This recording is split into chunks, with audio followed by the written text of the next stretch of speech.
Fed is kind of cranking up interest rates, but the job market is still very high. The private sector added another 500,000 jobs, and big surprise here, that means job openings fell by the same 500,000, which is above expectations. The Fed is going to have to continue to raise interest rates. The prices at the grocery store are also very tragic.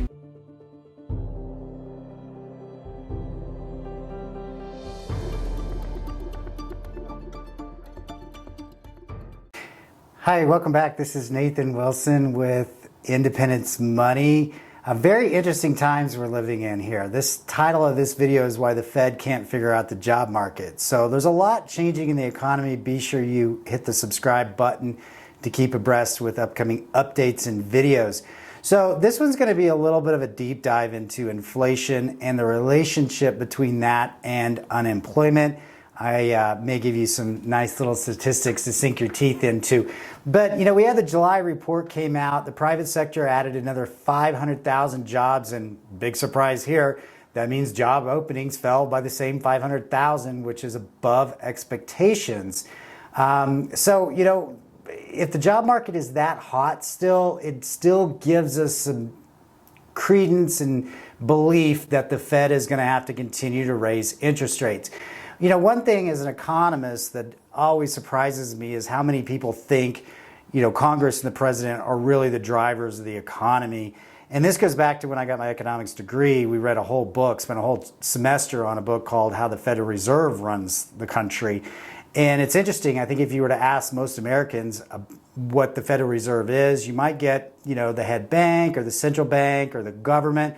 Ironically, it's not the government. It's actually a private institution, and it has so much power over our economy because it controls two key things: interest rates and money supply. Right now, the focus is on interest rates, and the Fed is kind of cranking up interest rates, but the job market is still very high. And there's an interesting factoid behind that.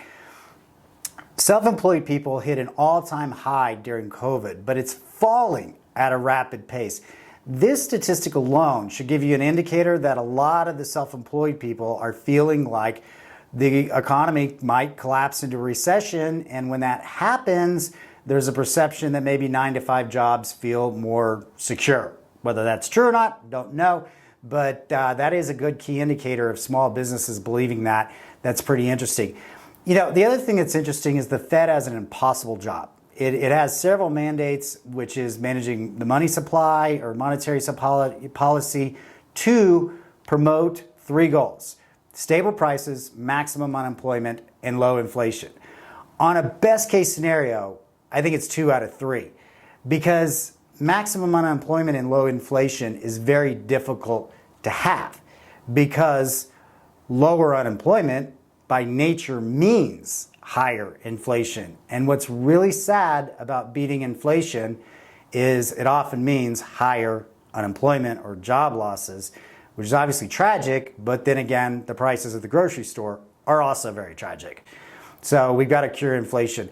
If you really want to drive down into this, there's actually a thing called the Phillips curve. It has really been used to guide macroeconomic policy and works pretty well, except for stagflation during the 1970s.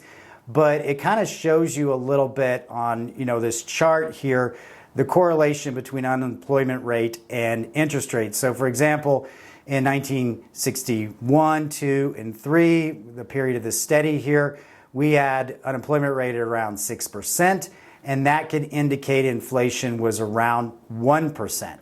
Whereas in something like 1969, we had unemployment rate below 4%, and that meant interest rates were more like at 5. So that's interesting, because we're at 5% now on inflation rate, but our unemployment rate is very, very sticky and stubborn at this point.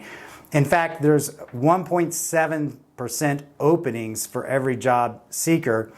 And so it's still a very healthy sign. And I think it goes with the phrase, good news is bad news at this point. Everybody's employed. Everybody's got jobs they're looking for, or most everybody, according to these statistics. And that is still what is driving inflation. And Fed Chair Powell said he needs to see more slack in the labor market. There's an imbalance between labor supply and demand, causing wages to continue to rise.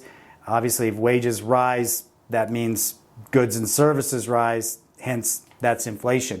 Now, it is cooling off a little bit. In 2021, the pace of job growth was over 600,000. In 22, it was a little under 400, and now it's about 250,000 in the first 7 months of 2023. So it's cooling, but it's still growing, and I think that is kind of the tightrope the Fed is walking on. And I think they have made the case that they're going to choose beating inflation at this stage in the game versus maximizing employment. Now, historically, and I did a video on this last week, it takes time for federal policies to really go through the system, if you will. And so that is why I think your host is still calling for some tumultuous economic news in markets in late 2023 and definitely in 2024, because it does take sometimes a year for these interest rates and monetary tightening really to go through the markets. And I'm not really convinced that the Fed is done raising rates. I think a lot of people, if you go back 6 months, you're going to see a bunch of predictions that interest rates would stabilize, if not come down at this stage in the game, and they're not. So to give you a little bit of an idea, during the last Great Recession in 2009, unemployment peaked at 10%. So we're a long way away from that. So what can you do about it? I would say, if you're working, keep your job, right? But also keep your opportunities open and definitely build your skills and keep your resume handy. I'm just a good old-fashioned, got to have a plan B kind of thinker here. If you're retired, I'll give you a link to this article here, but according to this article, if you're retired, maybe it's a time to have a financial professional look over your plan. They say that in bull markets, everybody's a genius, right? And we've kind of gone through an extended period of really everything in the market's gone up. And so people naturally think, wow, I'm really good at this. But again, according to this article, maybe it's time to have a financial professional look over your plan. Precious metals have had some historical effectiveness at being a hedge during uncertain economic times. I personally, again, I cannot give individual investment or securities advice. This is educational only. But personally, I have a position in precious metals because I like diversification. And then obviously passive income. And that could be in a variety of things. But to contrast that with sheer growth investments oftentimes don't produce regular income, where value tends to produce income. Of course, real estate can produce income and things of that nature as well. I'll link this right here. But to kind of wrap up this video, I'm still holding to the camp of the 66% of polls believe that by July of 2024, the United States will fall into another economic recession. This is a slight decrease from the preceding month at 67%, but this is based on the probabilities that are predicted a year in advance using the difference between the 10-year and the 3-month Treasury rate. So once again, we have a lot of statistics pointing very clearly for a recession, but we are still also currently in a very resilient economy, especially with the job market. So I would not want to be part of the Federal Reserve having to make these tough choices. They've got some ahead of you. Just guys, think about your plan, think about your tax strategy. If you have any questions on if we can help, certainly reach out to me at team@independence-money.com. Certainly love the comments, the shares, the likes. Y'all take care.